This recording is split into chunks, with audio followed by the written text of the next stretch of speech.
Think of all the new vocabulary we have added into our mental dictionary this year. PPE, clusters, bubbles, team of 5 million, going hard and early. And then those complicated words like epidemiologist, genome testing, and serology. Then there's fake news, conspiracy theories, lockdowns, level 4, 3, 2, 1, social distancing. Words that, when we hear them in the future, after all this is over, will evoke lots of memories and experiences. Key words that seem to define our year. But of course, there are other things that define this year, different things for each one of us. Some of us have joys to celebrate, births and marriages and overcoming this year of adversity.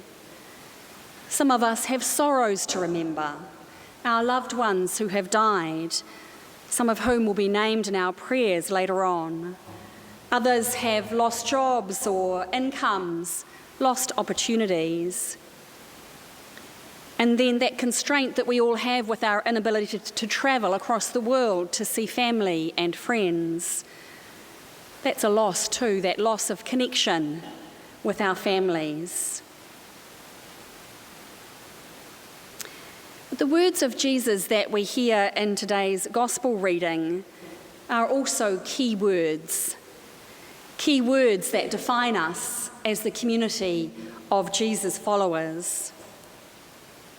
Blessed are the poor in spirit, for theirs is the kingdom of heaven, it begins. Mysterious sounding poetry, but what does it even mean? One of our problems, I think, with these phrases is that they've become a bit cliched. Those of us who are used to hearing them read in church or have heard them or have read them in the Bible, they're kind of set phrases, and so we hear them, but we don't really hear them. Another problem, I think, is with them is that we think that they are commandments. We add a should in there. So you should be meek, you should be pure, and you should be poor. It doesn't really sound very attractive. Susan, in her sermon last week, told us that there are 613 commandments in the Old Testament, and Jesus chose just 2 of those as the most important, love God and love your neighbour. But the Beatitudes, as this list of sayings is called, are not commandments, but descriptions of the community of people who love God and who love neighbour. Stanley Hauer says this is not a list of requirements, but rather a description of the life of a people gathered by Jesus and gathered around Jesus. Diana Butler-Bass, who's an American writer that I follow, wrote a blog this weekend on this All Saints reading, and she said, isn't it interesting that in the United States, lots of people often call for the 10 Commandments to be written on the walls of public places. You see that sometimes in the States. And she says they never ask for the Beatitudes to be written on the walls, because they're much tougher. But they're not about us as individuals, but they're about us in community with the diversity of gifts that we share. When I was staring at my blank computer screen during the week, wondering about what to say about the Beatitudes, Kate said, have a look at the Message Bible, and so I did. And this is the way the Message Bible translates the Beatitudes. When Jesus saw his ministry drawing huge crowds, he climbed a hillside. Those who were apprenticed to him, the committed, climbed with him. Arriving at a quiet place, he sat down and taught his climbing companions. And this is what he said: "You're blessed when you're at the end of your rope. With less of you, there is more of God and God's rule. You're blessed when you feel you've lost what is most dear to you. Only then can you be embraced by the one most dear to you. You're blessed when you're content with just who you are, no more and no less, because that's the moment you find yourselves a proud owner of everything that can't be bought. You're blessed when you've worked up a good appetite for God. God is food and drink in the best meal you'll ever eat. You're blessed when you care. At that moment of being full of care, you find yourselves cared for. You are blessed when you get your inside world, your mind and your heart put right. Then you can see God in the outside world. And you're blessed when you can show people how to cooperate instead of compete or fight. That's when you discover who you really are and your place in God's family. So maybe that's a slightly more helpful description in the present of what we are and what we can be if we trust in the grace and goodness of God. But then again, it still doesn't seem to be very attractive because we don't want to be at the end of our rope. We don't want to have lost someone. We don't want to be content with what we have. We want more. We want to do better.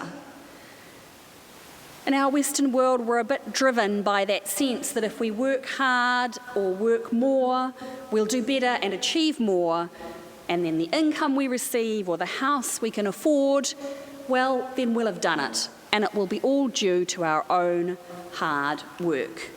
So actually, we don't want to be meek. We don't want to not have things. We want to strive for things. Well, it's not quite what Jesus is saying. Michael Sandel is an American philosopher and author, and he's just published a new book called The Tyranny of Merit: What's Become of the Common Good. And he says that our income and our achievements are actually not due to our own hard work. They're largely due probably to our parents, to their income, and the luck of the draw of having innate skills and abilities. We're born with what we have and we use those things, but really we're blessed with them. It's not really down to our own hard work. And he says if we can take that on board and really discover that to be true, it makes us more grateful and more humble, and the kind of person that you might find amongst the followers of Jesus. Sandel doesn't mean that we should stop our work or stop our creativity, stop making our beautiful music, or stop striving to make the world a better place. But when we do achieve something, we realise with humility that it's not all down to us. It's not all down to us as individuals, it's down to us as community and to those who have gone before us. In the church world, particularly in the United States, the prosperity gospel is preached, where people believe that if they are wealthy, then God has blessed them, and if you're poor, well, then clearly God has not. It's a sign of the meritocracy that Sandel talks about gone crazy. And it always puzzles me that the prosperity gospel preachers have clearly never read the Beatitudes. So let's see if we can take on those blessings, even though they are puzzling and unsettling. Let's be unsettled by them and reminded to approach life with humility and gratitude. I know being grateful is taught as part of mindfulness in schools these days, which is wonderful, but let's remember that being grateful is a core mark of our Christianity.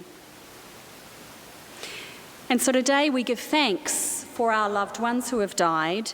We give thanks for their lives, their sorrows and their joys.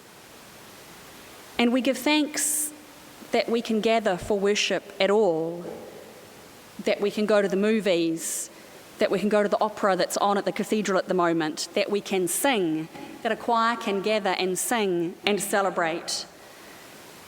We give thanks that we're doing this while the rest of the world cannot.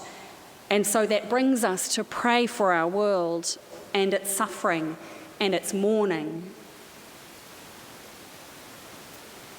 And we give thanks this week for the formation of our new government and for the freedom that we had to vote in elections and referendums.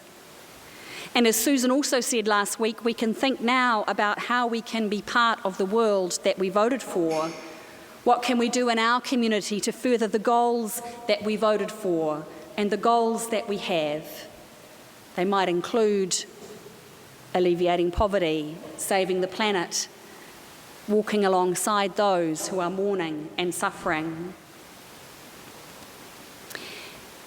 And let's watch out for those attitudes that creep in.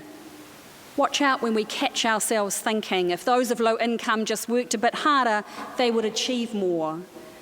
And instead remember that those of us who are fortunate because of many factors, not just our own hard work.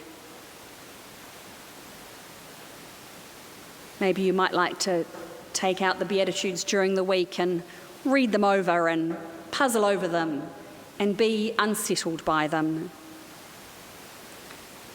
And then give thanks with humility and gratitude and seek to be amongst the blessed who are comforted and who we are told will see God.